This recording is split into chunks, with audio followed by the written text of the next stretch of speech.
What's up guys, it's Mike with Shallow Reefing, coming back at you with another video. And today, kids. We all, or most of us, have them. Sometimes when we start off in the hobby, we don't have kids, and then we now have kids in the hobby, and we find that keeping a reef tank is really difficult with a family. So I'm going to give you some tips, tricks, and suggestions if you are in the hobby, or you are in the hobby and you're about to have kids, what you can expect, and kind of give you some food for thought in maybe adjusting how you're going to be doing reefing in the future. Not every kid is as chill as this one. Yes, Spencer. Speak of the devil, he heard that and he's coming in now. What's up, Daniel? Sometimes they're crazy like this one. I know you got pretzels in your mouth. Perfect timing, exactly. Running a YouTube channel and a reef tank with kids, very difficult.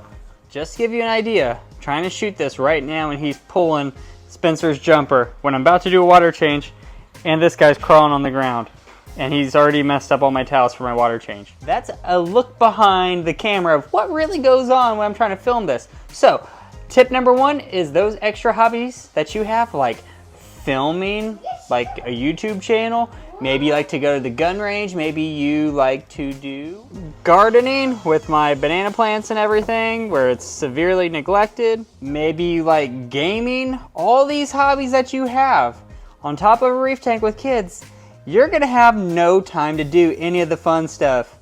I'm sorry, you might have some time when they go to bed, might have an hour to do something, but usually I'm not playing the Switch.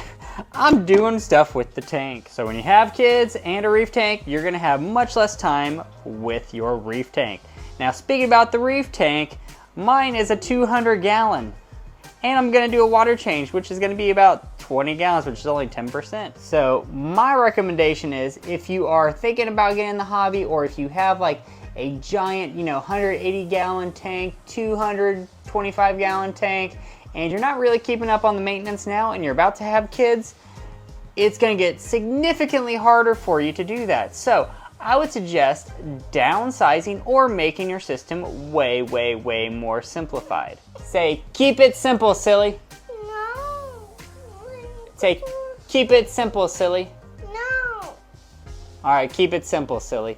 We can't say the other S word because he'll repeat it. So by keeping your system as simple as possible, not relying so much on, weekly maintenance, maybe downsizing if you need to, or picking corals that are not as demanding and could, tolerate a little bit more swings in the parameters. Please.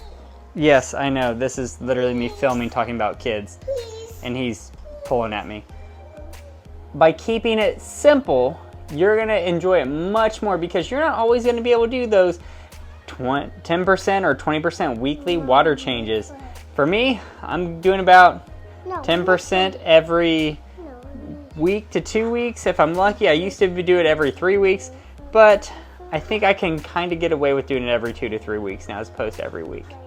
This way. This way what? This way. This way. Say I'm handsome. I'm handsome, yep. Stop. Alright, so automation is gonna be, oh my gosh, Daniel, stop trying to touch the red button on the phone. Automation is gonna be your key, especially with monitoring. Oh my gosh. Daniel, stop! Automation and monitoring is gonna be your key to success with kids. You are not gonna be able to rely on yourself to always be there to check your tank. So I have an Apex, which monitors my pH and monitors my temperature, but I also have the Inkbird, which monitors my temperature. I have an auto top off, which tops off my fresh water, and then I also have a battery backup, which really helps if a power goes out. So all these things that I have are gonna make it even easier for you if you have kids, because if I had to rely on just myself to monitor the temperature and to monitor the pH and to monitor when a power outage happens, I'm done for. There's no way I can do that with kids. I can't even film this video right now because my kids keep messing with me. Now, finding ways to reduce the amount of tedious tasks that you have to do, such as filling up 2-part reservoirs, mixing them. I have 2 5-gallon jugs here, and these will last me about 4 months plus, depending on my alkalinity and calcium consumption. So 4 months, right, I don't have to mess with these. Find things that you can kind of prolong and have large amounts of, so that way you're not doing them all the time. Same thing with auto top-off containers. Pardon the mess, I'm cleaning up everything right now. But you want to have a large enough auto top-off container where you're not going to want to top off every 4 days. This auto top-off reservoir holds about 15 gallons and it can last me about 10 days. So definitely, saving some time on having to constantly top it off, which adds up in the long run. Speaking about kids, look right now. We got Spencer making a break for this, which means you want to make sure that the kids cannot get into your cabinet doors. Luckily, I haven't figured out that it's just magnets that you push, but on my old tank, the magnets were super weak and then the panels would fall off, but this, they really can't access it. So you want to make sure that you're look at you, you can see yourself in the reflection. Yep, you're going to go for it right now. So you want to make sure that the kids cannot access any of this. Spencer, I'm not cutting out any of the dad stuff because you guys are going to be feeling my pain throughout this when you're dads. Always keep an eye on your kids when they're in the fish room because you can kind of see he knocked over the 5-gallon jug and I have water on the floor. Don't worry, my wife won't know I did this. Also, talking about safety, we have 2 doors here that we can kind of close this, fish room off. If anything happens, I can kind of lock it off, put some of these safety guards on it, and just close the entire doors so the boys can't get to it. Also for this, if they're going to be having dosing containers that you can easily open the doors, make sure you put a child-proof lock on it. Yes, that's really dirty. Another thing about safety, you can kind of see all my stuff is put up high. This is actually on a locked filing cabinet. All my fish stuff is out of their reach. So this cabinet here is all up out their reach and very high up. Obviously I need to put those up and put them up high. I just dosed it, so everything will be up and away. But luckily I'm in the room right now, so I don't have any like calc washers sitting out where they can kind of twist the lid and get some caustic burns, anything like that. If you got chemicals, put them up, put them away. Always think that they are going to be able to grab stuff. Right, Daniel? Another tip, as a dad, you might want to distract them when you're doing something. Yes, I know it's frowned upon giving them TV time, but I need to make this video and it's driving me nuts right now. Even though I love my boys, they like to be busybodies. I cannot overemphasize how much a awesome water change system or storage container is. It is just wonderful to have all that water on hand because I can mix it up the night before or weeks before and just hold 100 gallons of water easily with my system. Yes, so Dad Reefing is all about maximizing your time with your family and with your tank. Kind of hard to do, right?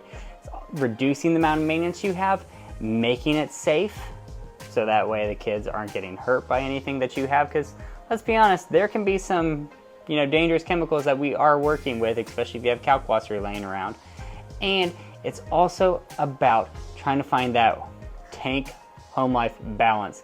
For me, this 200 gallon is kind of on cruise control right now. When I first started off, Daniel was really young and I was able to get away with a lot more than I am now that I have 2 kids. So kind of think about it as your, demands increase with your family. You got to find a way to offset that with the tank and let the tank decrease the demands. So it's going to be key to have your tank run like uninterrupted for about a week at a time. So think about this. If you're trying to prep for a vacation or whatever, because you're going to be taking family vacations, you should be able to, kind of leave your tank be for a week, put it on like a timer, hit a feed button, feed the tank, drop some food in, kick the pumps and everything back on and be good. So that's going to help you to be able to not spend as much time on the tank dosing every little thing. So if you're doing like Reef Moonshiners method, anything like that, Daddy Reefing probably ain't for you. If you're putting in bottles all the time, probably not for you, Daddy Reefing. I mean, you can do it if you are staying at home, work from home, but if you have to go out and be gone for long periods of time, maybe you're a lineman, maybe you have like a 9-to-5 job where you can't really enjoy the tank as much, you might want to find ways to find different methods of reef keeping that are going to match your lifestyle. Another thing that could help is try to time your water changes to when you guys are taking naps, when the boys go down for a nap. Maybe they're going to bed early and you got some time for the tank to do a water change at night. Kind of fine tune your maintenance to find lulls throughout the day where you can spend, 45 minutes with the tank to do anything that you need, whether it's service a skimmer, whether it's change out carbon, whether it's test. You just kind of got to find about 45 minutes once a week to do what you need to do on the tank uninterrupted. And don't try to do it while you're watching the kids and anything like that, like I'm trying to do right now in film, because it's just not gonna work. And to all those dads out there who are about to be dads or new dads, and you have this giant tank and you don't know what to do you get out of the hobby? Do you stay in with the same tank? What's my advice to you? Honestly, if you could make your big tank work, I would try to make it work and just automate more things and maybe do more calc washer dosing, 2-part larger containers, automatic water changes, anything like that to help you with any of the maintenance. Now, if you're got like this big tank and you are not really keeping up with it right now and you feel like you're kind of hurting the animals and fish, well, I would say to you, I don't know if I would get out. I would probably try to reduce my size. If you like twisted my arm and said I have to reduce my size now to make the tank, better for most of my fish and corals and everything, I would do like 75 gallons or a 50-gallon tank. That Innovative Marine 50-gallon is pretty sweet looking. Same with those 75-gallon tanks. I think you could get away with that. Now, if you already got like a 90-gallon and you're like struggling with it, well, maybe try to do, there's not much of a difference between a 40 breeder. Maybe do like one of those JBJ BioCubes or anything like that, like the 30-gallon range. I would say always try to downsize first before getting out, because most of the time when I see people getting out, I know they're coming back in eventually. I just had like 3 people that I talked to got out of the hobby, then they're coming back into the hobby, and they want some of my corals that they had gotten from me like 3 years ago, and I'm still here with the same corals and everything, which I love, and they're wanting them back. But if they would have just downsized, stayed in the hobby, and just transferred those to a smaller tank, they would have easily have been able to continue in the hobby. Well, as I was filming this, my son decided to kick over the tripod and broke my microphone. This is lovely. So, this doesn't even go to my iPhone anymore. We'll see if I can fix this, but I'll probably have to get a new one. Well, I think that's about the perfect way to end this video here, with a broken microphone because I went over to move something around the tank. Didn't pay attention to the tripod and my son knocked it over and broke it. Yes. Let's see. Are you going to focus on it? Maybe not. Whatever. You can kind of see it's bent pretty badly. There you go. So guys, if you like this video and you want to see more, I don't know when I'm going to get my microphone fixed, or I'll have to buy a new one. But if you like what you see and you want to see more, click the subscribe button. Give me a like, give me a comment below. Let me know how you like the video. And as always, I will see you next time. Did I fix my microphone? I did it. All right, there we go, guys. Good way to end the video. I'll see you next time. Always keep one eye on the kids when you're reefing.